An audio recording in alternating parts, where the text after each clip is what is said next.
Noviembre. Daniela Barragán ya está por ahí. Dani, buenas tardes. Hola Julio, buenas tardes, gracias por la invitación y un saludo a Temuris y Arnoldo. Ya tenía mucho que no me invitaban. Ya ven, Temuris y Arnoldo, ¿de qué se trata o qué? Temuris, buenas tardes. Hola, Dani, Julio, Arnoldo. Oye, Julio, que ya sé que estás en un cafecito, que es un buen café, pero diles que te pongan un florerito atrás, una plantita, An- algo así Antes di como que me para. dan alojamiento a la rápida aquí y que afortunadamente no hay sonidos externos fuertes. Pero Sí, pues pero bueno, bueno. ¿qué es? Oye, Ahí anda. y saludos también a Arnoldo. Sí, Arnoldo Cuellar, buenas tardes. Buenas tardes a todos. Dani, qué gusto, Temoris. Por lo menos un póster de Alfaro ahí. O uno de Raúl Padilla. Ándale. Daniela, sálvame, por favor, de estos malos deseos que me están poniendo aquí mis compañeros. Dani, ¿cómo ves la convocatoria para la marcha del próximo domingo? ¿Qué te parece? ¿Crees que va a estar más concurrida, menos similar a otras que ha habido? La postura del propio presidente de la República. ¿Qué opinas sobre todo esto, Daniela? Pues sobre la marcha y la invitación y todo eso, creo que ahí sí no me voy a ver como muy objetiva, pero creo que desde estas marchas de los 2000 en las que invitaban a vestirse todos de blanco, uniformados, desde ahí yo no les tengo nada de confianza, este tipo de convocatorias que salen de un sector muy en específico, entonces ya cuando vienen con uniforme y todo, ya más o menos sabemos de dónde vienen. Digo, por un lado está claro el derecho que todos tenemos a protestar por las cosas que cada uno creen que está mal, que creemos que debemos defender, pero pues sí, lo del outfit para la marcha, como que ahí siento que ya va parte del mensaje de quienes asisten ese día. Pues va a estar, yo creo, muy nutrido, como que no solamente es el asunto del INE, sino también ya un tema de empezar a mostrar cuántos son los que al menos aquí en la Ciudad de México están bastante enojados. Ya tiene mucho, de hecho, pues casi toda la pandemia.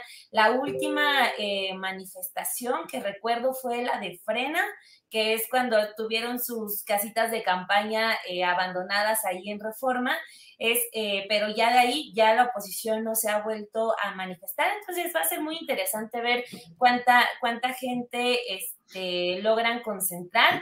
Todo el mundo se está ya como concentrando también en el asunto de la defensa del INE, que sí creo que ha habido como también un tema de desinformación grave.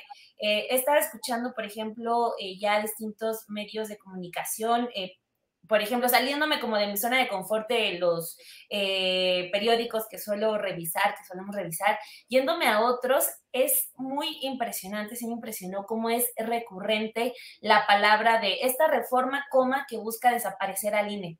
Y siento que sí es preocupante porque desde ahí pues nos vamos dando también una idea de qué es a lo que la gente le está temiendo. También esta encuesta de Reforma, la recuerdo del porcentaje de gente que decía estar en contra de la desaparición del INE. Creo que todos en nuestro sano juicio vamos a estar siempre en contra de que desaparezca el Instituto Nacional Electoral, porque ahí sí también le reconozco esas palabras al presidente López Obrador, que dijo, la democracia no es Lorenzo, la democracia no es Ciro Murayama, la democracia es la gente que ha aguantado vara con un instituto que hay veces que ha quedado mucho a desear. Entonces creo que por esa razón muchos siempre vamos a defender al Instituto Nacional Electoral. Nunca vamos a pedir que se desaparezca, nunca vamos a querer que pase a formar parte otra vez de gobernación como era antes. Entonces, si partimos de que en los medios de comunicación se está hablando de la desaparición del INE, pues nos vamos dando cuenta de cómo es que se está moldeando la opinión. Pues no podemos como hacer caso omiso de que hay gran parte de la gente que sí se está yendo por esa vía y de que también quienes están convocando a la marcha pues están explotando eso, ¿no? De que López quiere desaparecer al INE para empezar con su proceso de reelección, porque es desde que llegó quiere reelegirse prácticamente. Entonces también siento que nos pone ante 4 años que no han funcionado de nada para los medios de comunicación, que, o sea, no se ha avanzado como en el asunto de crear mejores hábitos informativos. Todavía el enojo es, gran parte del enojo y de los argumentos de la oposición salen de fake news, y pues siento yo gran parte de la marcha del próximo domingo va a estar basada en eso. No se ha avanzado como en un asunto de tener una discusión de altura, de decir, oigan, sí se necesitan hacer cambios en el Instituto Nacional Electoral urgentemente, más allá de que esta reforma que se vaya a discutir sea del presidente López Obrador, pero aunque haya cambios que se tienen que hacer, pues ya lo que tenemos es que hay que defender al INE porque López ya se quiere reelegir. Entonces, pues va a ser muy importante lo de la marcha. Yo siento que va a reunir a mucha gente, pero también estaba viendo hace un momento una alerta de Max Kaiser, si no me equivoco, diciéndole a la gente que no acepte ninguna entrevista de medios de comunicación, que porque van a utilizar sus declaraciones para burlarnos de ellos. Y es como es parte de lo que comentaba, qué tanto van a poder o pueden argumentar la oposición sin que sean los voceros que se ven a diario, que tienen 1000 y un espacios. ¿Qué tanto la gente puede argumentar sobre estar en contra de la reforma más allá de que se quiere destruir al INE? Entonces, claro, aunque sea mucha gente, creo que de fondo la discusión tendría que ser otra y una muchísimo más interesante y más seria sobre cambios que requiere el Instituto Nacional Electoral. Gracias, Daniela. Arnoldo Cuellar. Arnoldo, ¿cómo ves las características específicas de esta convocatoria y de lo que puede suceder este domingo? Me refiero específicamente a que el propio presidente de la República no ha ahorrado calificativos, descalificaciones hacia la cúpula que convoca a este movimiento. Y por otra parte, pues creo que va a permitir ver qué tanto permea en clases medias, en grupos críticos del presidente de la República, pues toda la narrativa que lleva largo tiempo. Me atrevo a pensar, Arnoldo, que esta será la primera manifestación que puede tener características distintas a otras contra López Obrador, que no tuvieron tanta cuantía de asistentes y parecían todavía un poco difusas en su objetivo. ¿Será esta marcha la primera organizada y de una oposición que espera ir creciendo en los tiempos electorales, Arnoldo? Una especie de punto de quiebre del anti-López Obradorismo. Mira, han intentado muchas, no se han logrado aglutinar en un frente unido de reclamos. El López Obrador logra dividirlos muy fácilmente. A veces también les proporciona elementos para permanecer cohesionados pese a todas sus diferencias, a la enorme gama de fuerzas políticas que no están contentas con la llegada y con la permanencia y con las medidas de la Cuarta Transformación, a veces incluso ni siquiera por las razones correctas, ¿no? A mí en lo particular me pareció muy atinado un artículo este domingo de Alfredo Figueroa en Reforma, donde, bueno, con esta postura que muchos hemos asumido, Julio, tú mismo, Temoris, aquí, bueno, Daniela también, Arturo, no se diga, de tratar de mantener una crítica objetiva, viendo que todos están fallando, no casados con ninguno de los lados. Plantea que cuál es la democracia que defienden quienes están defendiendo al INE, que nunca fue exitosa, nunca logró servirle al país, ¿no? Digo, logró las alternancias pacíficas que yo creo que son importantes, pero de ahí en más no garantizó la llegada de dinero de proveniencias desconocidas, incluyendo ilegales, a las campañas políticas, ni a las precampañas, ni la construcción de candidatos a partir de aparatos propagandísticos, ni las campañas negras que vulneraron a otros candidatos, al propio López Obrador, ¿no? Una serie de cosas que la hacían muy defectuosa, muy manipulable. Pero tampoco del otro lado estamos viendo una propuesta que ataque los puntos de oportunidad, y parece una reforma también muy perdida, ¿no? Entonces estamos en ese mundo, que es el peor de los mundos posibles, y que sí le da una opción a los opositores, no solo a López Obrador, sino a este intento de reforma política, porque además hay que acordarnos de que las reformas políticas solo se pueden lograr bajo el signo del consenso, y no el consenso preestablecido, que ese no existe, sino los consensos construidos, que es digo, cuando el PRI acepta, o los gobiernos priistas, ceder el manejo electoral a un organismo ciudadano, entre comillas, irse separando lentamente después de 2 elecciones, una todavía con Chuaifeta al frente, que era un cuadro político, la otra ya con José Woldenberg, fue a cambio también de permanecer en ciertos espacios y ciertos márgenes de maniobra y el control desde las cámaras, etcétera. Y la oposición aceptó ir avanzando poco a poco, leninistamente, ¿no? 2 pasos adelante y 1 atrás. Yo creo que eso era el proceso que se podía. Muchos países se han enfrentado a eso. Son esquemas, el otro día lo decía Temoris, en el ámbito de la justicia, que en el ámbito electoral, transicionales, progresivos, y también con el riesgo de poder ser regresivos. Eso no estamos exentos, ¿no? Pero hoy no veo la posibilidad de construir ese consenso, por lo menos no con naturalidad. Se podrá lograr si se emplean estos artificios en la Cámara de comprar oposiciones, presionarlas, ofrecerles candidaturas, ahora que se vienen 9 gubernaturas, como pasó con Yucatán, con el PAN, ¿no? Para ganar un voto más, o lo que pasó con Mancera o con Alito, que es sacar los trapitos sucios que además abundan. Pero esa no va a ser una reforma que tenga una vida muy larga si se lo consigue de esa manera, ¿no?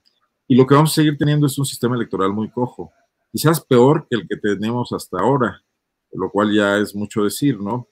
Entonces, separaría esa parte, cómo atacar el tema de mejorar nuestra construcción de legitimidad en el traspaso del poder, a la parte que es cómo usarla de pretexto para construir el frente anti-López Obradorista del 2024, donde creo que esta puede ser, como tú lo dices, una intentona mejor encaminada, porque ciertamente a mucha gente le importa que las elecciones estén en manos de un ente fuera del gobierno, con cierta credibilidad, defectuoso, pero razonablemente defectuoso, y no ir hacia atrás, ¿no?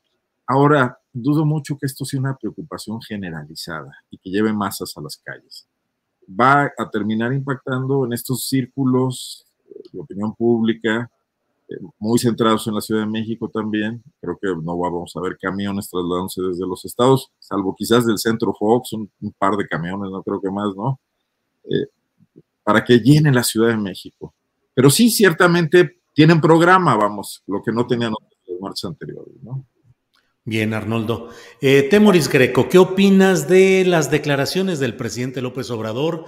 Ha dicho que pues varios de los convocantes han sido corruptazos, fraudulentos. Hoy dedicó una parte de la mañanera a señalar a Lorenzo Córdoba como pieza clave en la simulación de la democracia. ¿Qué opinas de las declaraciones del presidente y qué opinas de la marcha de este domingo? Temoris. Bueno, a mí me parece evidente que el INE es oneroso, que tenemos una aristocracia de consejeros que es injustificable, o sea, ¿por qué un personaje como Lorenzo Córdoba lleva 12 años viviendo de esa aristocracia, como rey de esa aristocracia? De hecho, el INE es parte de un sistema de partidos que está dañando la democracia en México en lugar de aceitarla, de canalizarla. Llevamos 45 años desde la reforma electoral de 1977 intentando mejorar el sistema electoral. Y si no hemos llegado a la mejor situación, pues es que muchos de los que están saliendo a defender al INE, pues son parte del problema por lo cual el sistema electoral tiene tantas deficiencias. Si el problema del INE, además de lo oneroso, es su partidización, o sea que nunca ha sido realmente ciudadano. Hace un momento ya mencionaban Dani y Arnoldo que, por ejemplo, que Santiago Krill salió directo a convertirse en funcionario. Lo mismo se puede decir del Bujambio, de José Francisco Ortiz Pinchetti. O sea, para muchos, bueno, incluso también de Jaime Cárdenas, a quien yo respeto mucho, pero que también, o sea, la Consejería Ciudadana en realidad fue plataforma para convertirse en políticos. Y también recordemos que con José Woldenberg, que era el presidente del Consejo General, había un director ejecutivo del INE, que era Felipe Solís Acero, que era un priista puro y duro y que era realmente el operador de lo que pasaba en el IFE. O sea, hay viejos vicios y quienes ahora salen a la defensa son en realidad parte del problema gravísimo del sistema electoral. Y también muchos de los que proponen reformarlos, o sea, finalmente toda la clase política, o casi toda la clase política, ha sido parte de este tema. Marco Cortés y algunos dirigentes de partidos pretenden tomarnos el pelo al decir que van a marchar como ciudadanos y no como políticos, como si los intereses políticos y sus jugadas se pudieran despojar de ellas de pronto, un domingo por la mañana, quitarse los ropajes de políticos y salir a marchar y luego por la tarde volvérselos a poner. O sea, evidentemente esto es una maniobra política y me parece que la ciudadanía que quiere participar en eso tiene que tomar en cuenta que efectivamente es la oposición intentando encontrar una narrativa común. Una narrativa no solamente que les permita presentarse, o sea, la narrativa de la que hasta ahora han carecido, presentarse ante la ciudadanía, sino también unirse, y sobre todo unirse después de la arrastrada que les dieron con el tema de la reforma al artículo transitorio sobre el ejército. Y hay muchas mañas. Ese tema de plantearlo de la destrucción del INE, en realidad es un intento por darle un sentido por simplificar esta narrativa común de la oposición. Porque si tú te pones a discutir cada uno de los distintos temas de la reforma planteada, es muy difícil presentarlo ante la ciudadanía y que sea entendido. Entonces solamente lo resumen en una falacia, que es la destrucción del INE. No se va a destruir el INE. Pero por el otro lado, bueno, y también, si ellos realmente quisieran impedir una reforma dañina o que ellos consideren dañina, pues podrían tomar la oferta que ya parece que ha tomado el PRI y según Adán Augusto, algunos panistas, para discutir esta reforma y ver qué es lo que se puede hacer mejor y qué en realidad no conviene. Espero que más adelante en el astillero podamos discutir puntos concretos específicos de la reforma, pero por lo pronto no podemos ir más aquí.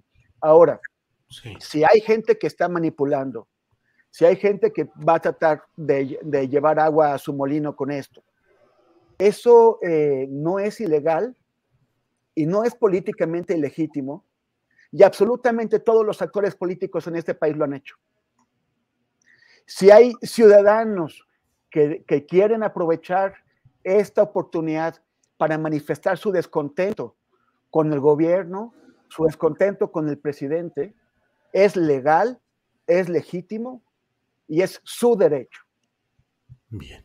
A mí me gustaría ver a un presidente que reconozca ese derecho y que no descalifique a los ciudadanos que se van a manifestar el domingo en contra no solamente de su propuesta, de su proyecto del INE, sino en contra de su gobierno, porque eso es lo que esperamos de un jefe de Estado en una democracia, en una república.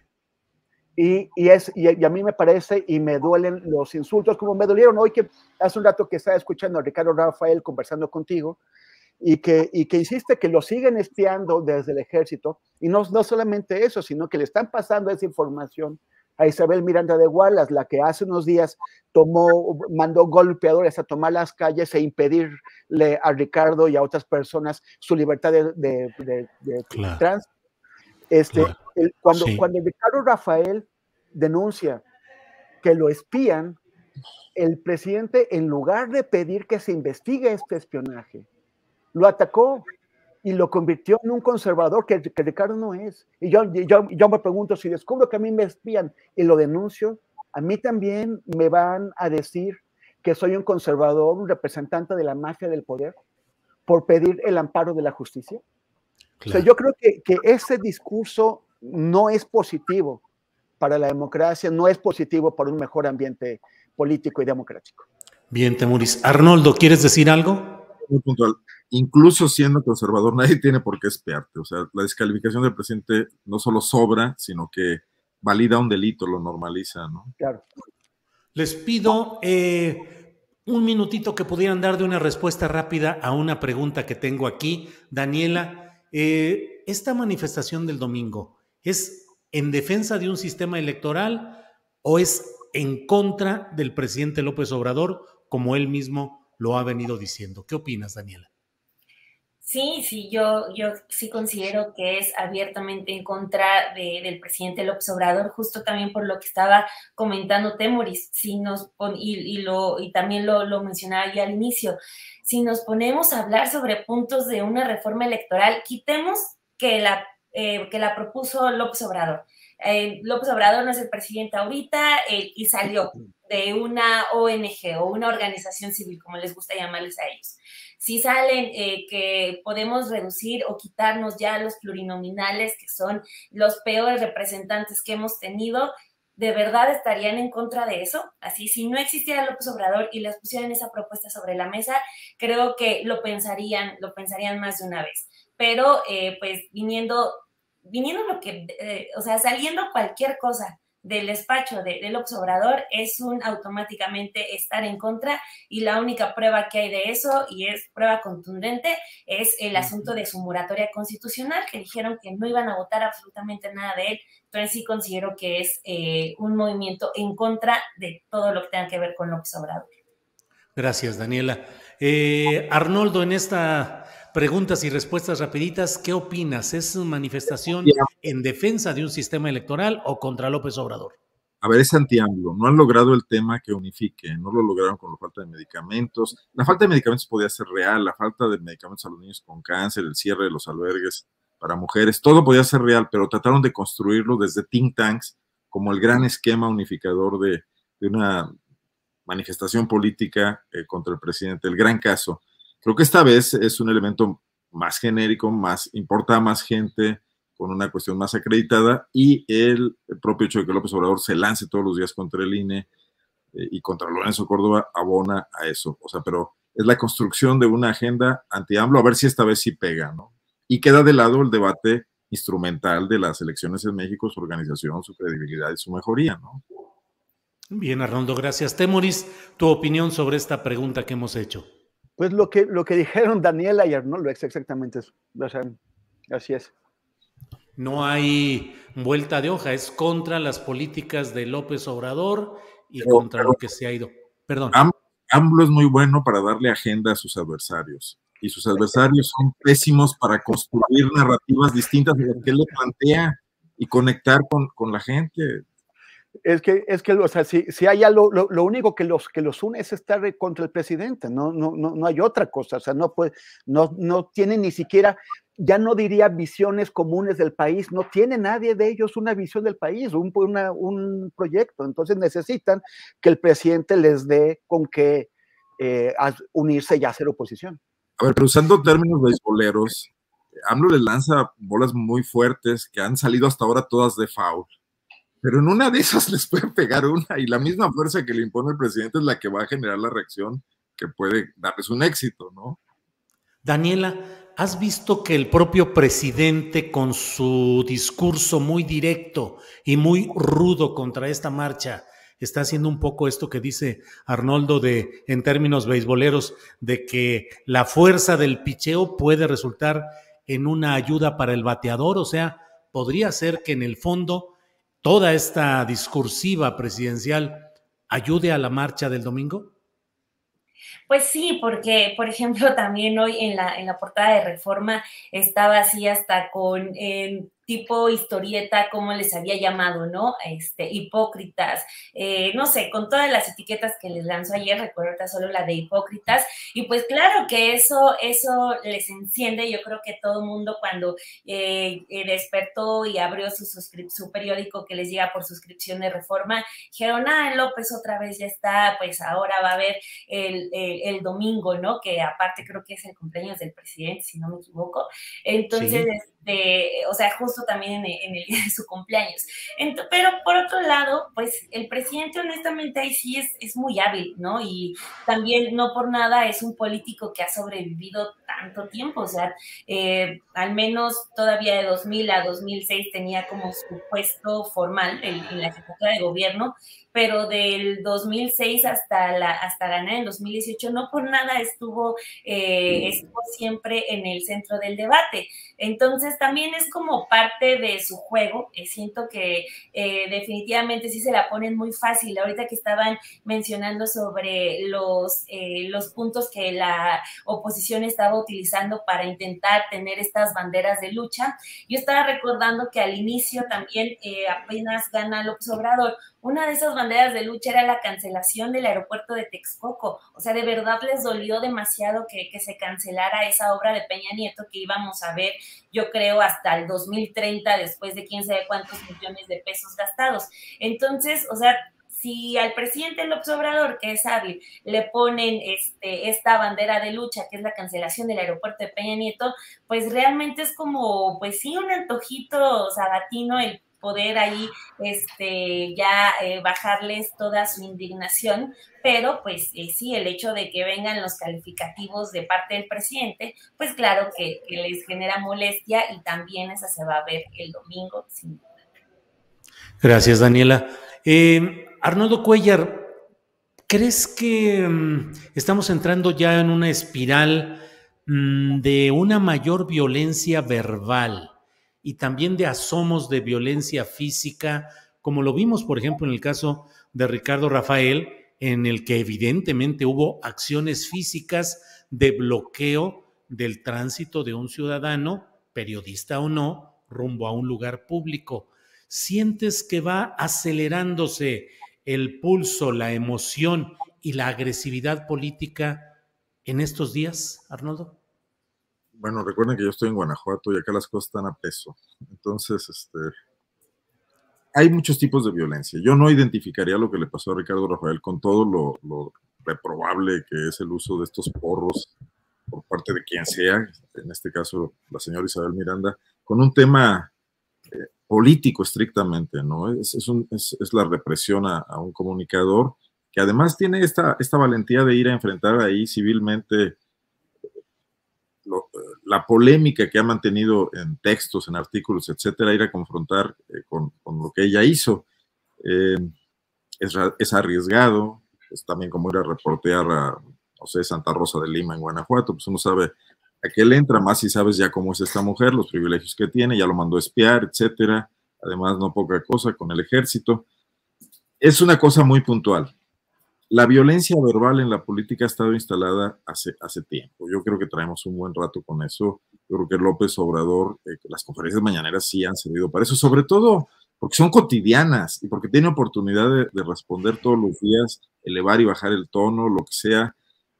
Y es duro para pegarle a sus críticos, no les gusta, los exhibe, se le pasa la mano cuando agarra parejo y mete a otro tipo de gentes que no tienen nada que ver con eso, cuando lo usa para descalificar, en este doble discurso de, bueno, se vale que lo hagan, pero, han hecho esto, o sea, no es posible que le achaque a críticos permanentes del priismo, de Salinas de Gortari, de Peña Nieto, de Fox, incluso ser neoliberales, porque hoy lo critican a él, ¿no? Hay algo muy grueso ahí, una gran falta de disección y de análisis, que si el presidente lo usa como propaganda, está bien, digo, formaría parte del debate, igualmente él recibe ataques de esa naturaleza, pero que si lo usa para gobernar y lo usa para sus análisis de contexto, de riesgo político, de cómo elaborar políticas públicas y llevarlas adelante, sí me parece muy preocupante, porque está desperdiciando aliados, compañeros de viaje que podrían coincidir en algunas transformaciones que él quiere realizar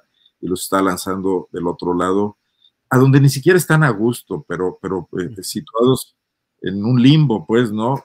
Y desperdiciando fuerzas, talento intelectual, que de por sí en la política está muy escaso, para llevar a cabo una transformación que excede las fuerzas de cualquier individuo, por más temprano que se levante y por más tenaz que sea.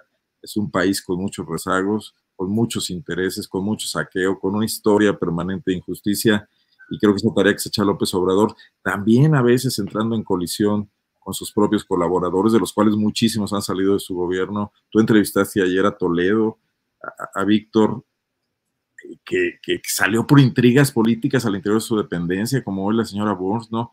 Donde el presidente no logra ni siquiera defender a aquellos aliados en los que cree, de los que sabe perfectamente que son gentes honestas, que tienen una agenda que no está implicada en grillas, porque por esta forma globalizante y generalizante de leer la circunstancia política entre oponentes y aliados, ¿no? Bien, Arnoldo. Temoris, pues entramos al tema de la conferencia mañanera de prensa y del discurso del presidente frente a sus adversarios y opositores. ¿Crees que actúa en legítima defensa? ¿Que es necesario ese discurso para confrontar a sus adversarios y brincarse la pretensión de ayuda que pudiese haber tenido respecto a medios convencionales a los que quitó el presupuesto en términos generales? ¿Qué opinas, pues, de la conferencia mañanera y las posturas del presidente en términos políticos y, pues, virtualmente partidistas, Temoris?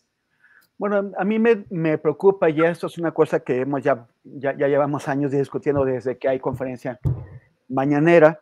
Me preocupa el desgaste que esto representa, en principio, para el presidente, porque hablar todos los días, 2 horas sobre los temas del país, enfrentar algunos cuestionamientos que son muy serios, otros cuestionamientos que no son nada serios, otros que están destinados a atacarlo, otros que es pues todos los lamezuelas que hay ahí, empezando por el tal molécula, pues es muy desgastante, y también provoca, a mí me parece, que el presidente a veces diga algunas cosas que no han sido necesariamente meditadas, porque ante lo que le dicen, lo suelta, y todo eso tiene consecuencias. Y me pregunto qué tantos, de esto que estaba diciendo Arnoldo hace un momento, ¿no? Que ha puesto en contra o ha enviado al otro lado a mucha gente que en realidad, que lo ha apoyado, que podría seguirlo apoyando, y que incluso desde un punto de vista crítico.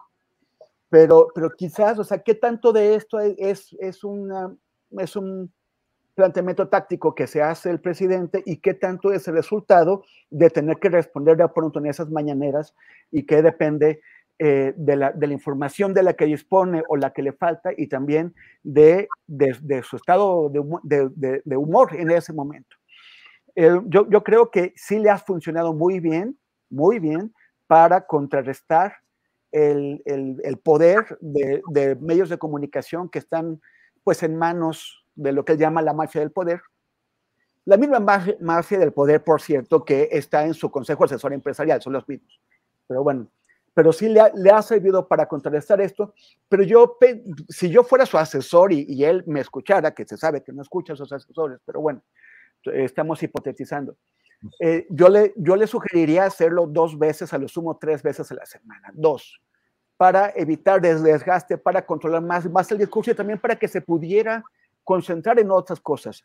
Yo no sé si esto es cierto, pero Gibran Ramírez, joven politólogo de la 4T, publicó hace una semana o 2 un artículo donde dice que, pues, crear o preparar la mañanera se ha convertido en la principal actividad del presidente.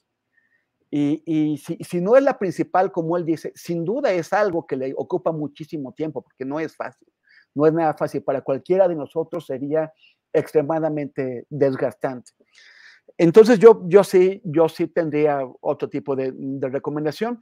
Y también a mí me gustaría una mañanera sin lambiscones, sin esos tipos que, de acuerdo con Hernán Gómez Pruera, según una investigación que él hizo, y él es un periodista que también es simpatizante de la 4T, sin gente que cobra para plantearle preguntas al presidente, para plantearle temas. Una mañanera en donde sí enfrente los cuestionamientos de una prensa que está haciendo o cumpliendo con su trabajo de informar a la gente, y no esta mañanera en donde, pues, 2 de cada 3 preguntas son para alabar al presidente. Bien, Temoris.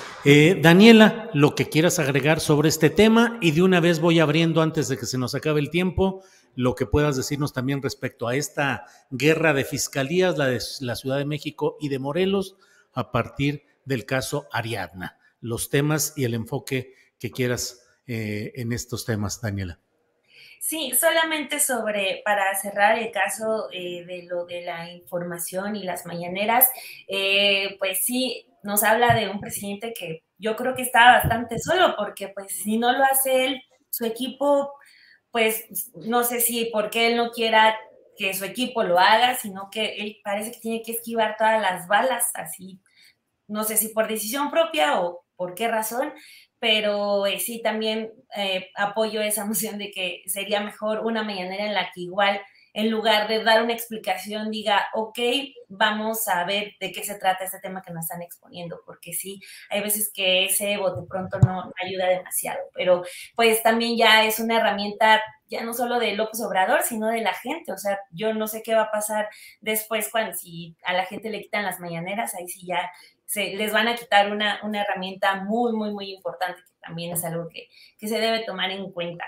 Oye, Dani, pareciera incluso que dentro de los cálculos electorales para 2024, casi la pregunta de quién puede darle una continuidad interesante a las mañaneras ya con otro conductor o conductora, porque no es tan fácil, Daniela. No, yo también que pues las sigo todas por el noticiero de Café y Noticias, o sea, de repente, como hoy, son las 10:20 de la mañana, el señor empezó a las 7:10, es como, ¿en qué momento alguien puede hacerlo? Sorprende, tiene más la fuerza de un chico de 15 años que un señor de más de 70, pero es impresionante. No sé, por ejemplo, Marcelo, cuando iba a las mañaneras, responde más acotadamente, más rápido y es todo más ágil, pero sí, yo creo que estas mañaneras de casi 3 horas y media, nadie más las va a ser capaz de darlas. Bien, Daniela. ¿Y sobre la batalla de las fiscalías, Daniela? Híjole, pues ese es un tema, pues, bien, bien complicado, y ya es cada vez más doloroso y más grotesco, creo que lo que está pasando con el asunto de las fiscalías y los feminicidios, porque, pues, no sé si cuentan con que las mujeres no vamos a cansarnos un día de que consideren que a las mujeres les gusta aventarse a barrancas, que a las mujeres les gusta caerse en las cisternas, que a las mujeres les gusta golpearse, que a las mujeres les gusta ahorcarse hasta morir, ¿no? Ya es una corrupción tremenda la que hay en todos esos organismos que son los que se supone que tienen que impartir justicia, buscar a los agresores, pero si desde ahí partimos de que son los funcionarios que actúan con misoginia y que atienden a familiares de desaparecidas, que atienden a familiares de víctimas de feminicidio, que atienden a las sobrevivientes de agresiones, pues más bien pues diciéndoles que por qué andaban con ese hombre si las golpeaba, que por qué salieron tan de noche, que por qué se fueron a tomar. Ahora, lo que querían hacer creer con el tema de Ari era es que ¿por qué se fue a tomar y por qué toman un taxi? Ya, por favor, ya no se expongan. Es decir, apenas todavía ni salimos de lo del caso de Devani y ya estamos otra vez con un caso que nos está sorprendiendo el desprecio con el que las autoridades están actuando. ¿Por qué razón? En lugar de salir rápidamente a decir que Ari se ahogó con su propia saliva, porque qué torpe Ari que se ahoga con su propia saliva y se resbala en una barranca en Tepoztlán. ¿Por qué no salen en lugar de atender a medios de comunicación, por qué no detienen esa investigación, empiezan a investigar como se debe con el protocolo que está establecido, porque no es que no lo haya, ya hay un protocolo para investigar adecuadamente toda muerte violenta de una mujer, en lugar de ponerse a investigar, en lugar de atender a medios que hicieran bien su trabajo, que cumplieran con el protocolo para atender a la familia, porque también eso ya se está volviendo como la constante de que se tiene que atender tal requerimiento para tal gobierno, para tal medio. No, las importantes son las familias, las importantes son las que quedan, las importantes son las que van a tener que rehacer su vida después de una agresión. Por ejemplo, a las víctimas de ataque con ácido. También tenemos a María Elena Ríos, que lleva 3 años pidiendo ayuda ya hasta el gobierno federal, diciéndoles, oigan, ¿qué pasa con mis agresores? La Fiscalía de Oaxaca les está pasando información. Alejandro Murat, que ya hasta quiere ser presidenciable, también los está encubriendo. Entonces, es algo de verdad grotesco que en este país las mujeres tengan que luchar con lo que les queda de vida para acceder a justicia, que las familias pues estén destrozadas con el dolor de que les arrebataron a alguien y todavía tengan que levantarse un minuto después del golpe a ver cómo van a responder, cómo van a hacer para que la autoridad sea capaz, esté a la altura de darles respuestas, porque todo este asunto de las fiscalías nos abre una deuda que hay histórica con las mujeres, y es un tema que, por ejemplo, los colectivos siempre han hecho énfasis, de que antes de que se popularizara el término feminicidio, eso también nació en parte porque cientos de muertes de mujeres se catalogaron como suicidios, ¿no? O sea, o las desaparecidas se catalogaron como se fueron con el novio o se las robaron. Esa es una deuda que queda y que se exhibe con este actuar de las fiscalías. O sea, de decir, no tiene que llegar el papá a pedir una 5ª autopsia como pasó con Devani. No tiene que llegar la Fiscalía de la Ciudad de México para decirle a la Fiscalía de Morelos que no, que Ari no se ahogó con su propia saliva. O sea, ya algo tiene que pasar, pero es algo grotesco lo que está ocurriendo en los estados respecto a la justicia con las mujeres. Bien, Daniela.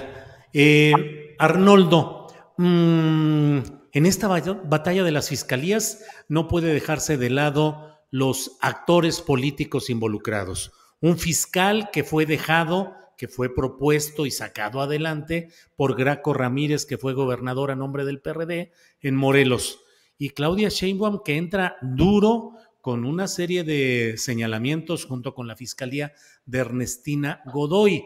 Y esto pues parece que al fin le podría dar a Cuauhtémoc Blanco la posibilidad de deshacerse de un fiscal que hasta ahora no ha podido deshacerse de él. ¿Qué ves detrás de todo esta batalla judicial válida, necesaria para esclarecer el asunto de Ariadna, pero también con estos ribetes políticos y partidistas, Arnoldo? Ya sabes que me pegas en mi pata de palo, soy fiscalólogo. Fiscalólogo. Pero sí, antes quería decir algo de las mañaneras. El presidente tiene sus trucos como buen estandopero, ¿no? Nos repite muchas veces las mismas historias y regresa a ellas cuando de pronto no tiene mucho que decir.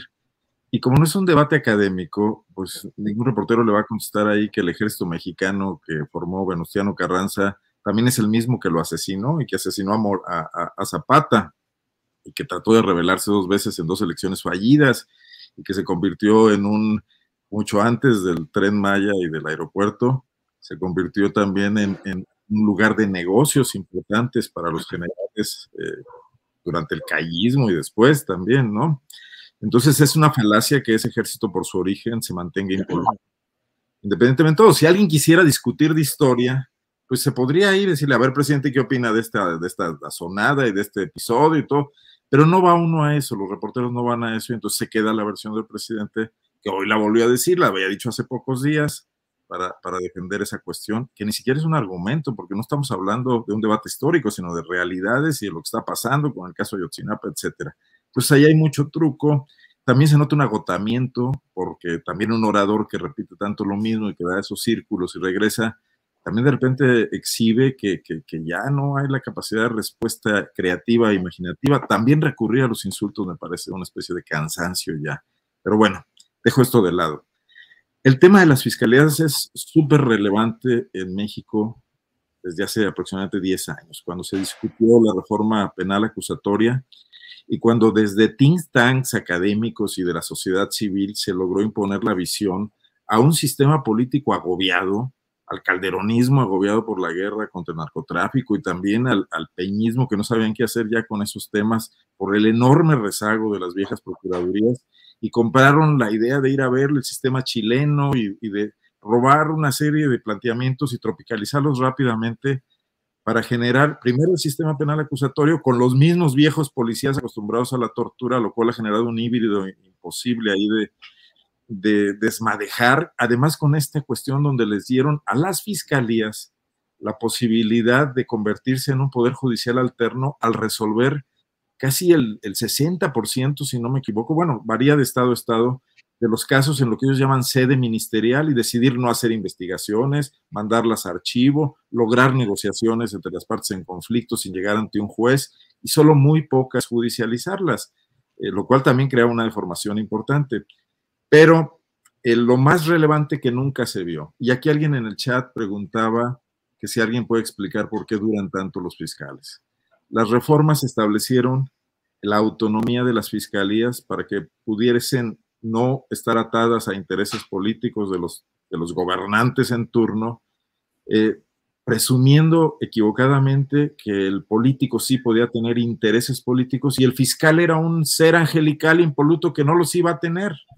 Y a la hora que los separan y los entregan a una supervisión muy débil de los poderes legislativos, pero además les otorgan mandatos extraseccionales, en Guanajuato son 9 años, o sea, el fiscal Samarripa, aquí mucha gente se confunde, tiene 13 años en el cargo y le faltan otros 6 años, va a cumplir 19 en el cargo. Los ha completado porque fue fiscal durante 9 años. Fue procurador general del Estado durante 9 años. Procurador. Y transitó a fiscal, apoyado por toda esta estructura panista, yunquista, de la mano en ese momento de Miguel Márquez, heredada a Diego Sinué, sin chistar.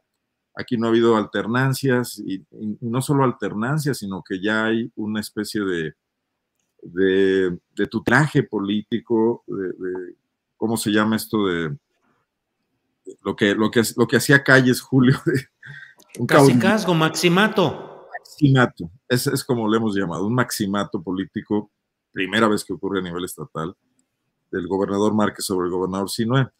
Y esto hace que Samarripa asume los 9 años de fiscal, que lo van a llevar a terminar con otro gobernador a los 9 años de procurador general, claro. El cual habrá estado durante, bueno, pues el trayecto de 4 gobernadores, 2 de ellos a la mitad y 2 de ellos completos, son 18 años. En otros estados varía y en otros estados ha habido alternancia y los gobernadores llegan y se encuentran con el fiscal nombrado por su antecesor con un enorme poder. El mecanismo para separarlo del cargo es que cometa una falta grave, que cometa un delito grave, que el gobernador lo acuse ante el Congreso, que el Congreso abra un proceso y lo destituya. Hay gobernadores que no tienen el control de sus congresos, pero aún así los fiscales pueden hacer, a diferencia de lo que pensaba la reforma planeada en el Instituto de Investigaciones Jurídicas de la UNAM y en las organizaciones civiles ligadas al tema penal, que los fiscales no iban a hacer política. Los fiscales hacen mucha política. Y Julio, ¿qué mejor manera de hacer política que hacer favores desde el Ministerio Público? Todo mundo tarde o temprano se le atraviesa un momento donde lo acusan de algo o acusa a alguien de algo. Y si eres amigo del fiscal, las cosas caminan. Tienen amigos en los colegios de abogados, tienen controlados una serie de aparatos. Pues es México. Si mañana le das al director de la Lotería Nacional 20 años en el cargo, seguramente el tipo se va a convertir en un poder, ¿no? Y va a generar cosas. Claro. Entonces eso no se revisó, claro. Y ahora es esa enorme anomalía que no ha servido para nada para atender el problema de la impunidad, pero que sí ha generado un poder que ahora incluso amenaza a los gobernadores, a los secretarios de seguridad pública, a los policías municipales, a los alcaldes, con una situación ahí muy, muy conflictiva de control político, ¿no? Bien, Arnoldo. Temoris Greco, antes de que se acabe el tiempo, porque ya son las 2 de la tarde con 51 minutos, danos por favor tu opinión sobre las elecciones intermedias en Estados Unidos y la presencia augural de Donald Trump. Bueno, pues en primer lugar tenemos una recuperación de poder de los republicanos y de muchas personas cercanas a Trump. Este partido se ha desdibujado totalmente, ha perdido su institucionalidad. Yo creo que es parte de una crisis general de las derechas en muchos países en Occidente, El problema es que esa crisis de las derechas no ha sido aprovechada por la izquierda, salvo en algunos casos muy puntuales. Más bien, la crisis de las derechas está provocando un corrimiento hacia la extrema derecha, que es el caso de Donald Trump. Muy probablemente van a capturar o a recapturar la Cámara de Representantes, que es como la de diputados en México, y está en disputa el Senado. Si nada más capturan una de las cámaras, van a bloquear el gobierno de Biden y no se va a mover nada. Si además conquistan el Senado, muy probablemente empezarán una ofensiva legislativa contra Biden para tratar de pavimentar el camino al regreso de Donald Trump. ¿Y eso en qué nos puede afectar a nosotros? Bueno, para empezar, la reelección de Trump. Hay mucha gente que parece no entender qué clase de personaje es Donald Trump y sorprende. Hay gente que cree que es hasta beneficioso para México. Es cierto que el presidente López Obrador pues hizo la enorme, la hazaña de domar al toro hacia la última parte de su mandato. Pero la primera parte nos hizo tantas maldades como pudo. Incluso el presidente López Obrador, recordemos bien, lo forzó mediante amenazas de guerra comercial, forzó a que el presidente López Obrador le diera un giro de 180 grados, una vuelta total a su política migratoria. Cuando empezó este gobierno, se determinó recibir y facilitar el establecimiento de los migrantes en México, y de inmediato ya nos convertimos otra vez en el policía migratorio de Estados Unidos. Entonces, creo que eso lo vamos a ver ahora en los próximos 2 años, si es que los republicanos se hacen de control, de regreso a la retórica de que se construye el muro en la frontera y que nosotros paguemos por él, de regreso a medidas que hacerles más difícil la vida a los migrantes en Estados Unidos, a los migrantes mexicanos y de otros países. También viene el tema económico, porque en la economía ellos podrán introducir medidas que tal vez no conduzcan a la recuperación, sino, por ejemplo, como intentó hacer en Gran Bretaña Liz Truss, a seguirles quitando impuestos a los ricos y cargarles la mano a la clase trabajadora y a las clases medias. Es muy grave lo que pueden hacer también con el clima. Tenemos una emergencia climática. Acaba de salir un informe, el último informe que se está presentando ahora en la cumbre del Cairo, en donde pues ya el hielo ártico se va a perder, y eso va a agudizar la transformación del clima en nuestro planeta. O sea, ya no podemos parar eso. Y lo poco que sí se puede hacer para tratar no de impedir, no de detener, sino de moderar la transformación del clima requiere medidas sobre todo en los mayores emisores de contaminantes del planeta, y ese es Estados Unidos, además de China. Y entonces tenemos, o sea, es ominoso esta recuperación del poder del Partido Republicano, y sobre todo la posibilidad de que esto efectivamente facilite el retorno de Donald Trump a la presidencia en 2 años. Bien, Temoris. Daniela, nos queda espacio para 2 minutitos de postrecito de cada cual. Así es que, Daniela, lo que quieras poner sobre la mesa, ya sabes que puede ser postre dulce, que es el clásico, semiamargo o amargo, porque así son las cosas en nuestra mesa periodística. Daniela. Ay, sí, porque así están los días. Sí, creo que me seguiría con lo de Rautel N, el tipo que está detenido por el asesinato de Ari. Solamente como para decir que tenemos que poner un montón de atención, ya que tenemos autoridades que no hacen bien su trabajo en cuanto a feminicidios. Pues al parecer es un tipo bastante poderoso. Desde que estaba saliendo lo de la investigación, hablaban de que tiene hasta servicios de seguridad, en los videos se ven camionetas, tiene departamentos, o sea, hay que ponerle atención para que no salga alguna otra chistosada, algún otro mal chiste por parte de las autoridades. Digo, al menos la Ciudad de México tiene ahí, al parecer, la intención de llevar a buen puerto la investigación, pero pues claro que da temor estar enfrentando a hombres poderosos aquí en México, que tenga fiscales que lo estén protegiendo, como en el caso del de Morelos. Entonces sí, solamente que aunque mediáticamente los casos de feminicidio tengan cierta duración y no tan grande, pues hacer todos un esfuerzo para no quitarle los ojos encima al tipo este que todavía se atrevió a ir al funeral de Ari. Sí, Daniela. Arnoldo, postrecito, por favor. Pues uno muy amargo, Julio, que es este asesinato de una madre luchadora en el municipio de Abasolo, en Guanajuato, María Carmela Vázquez.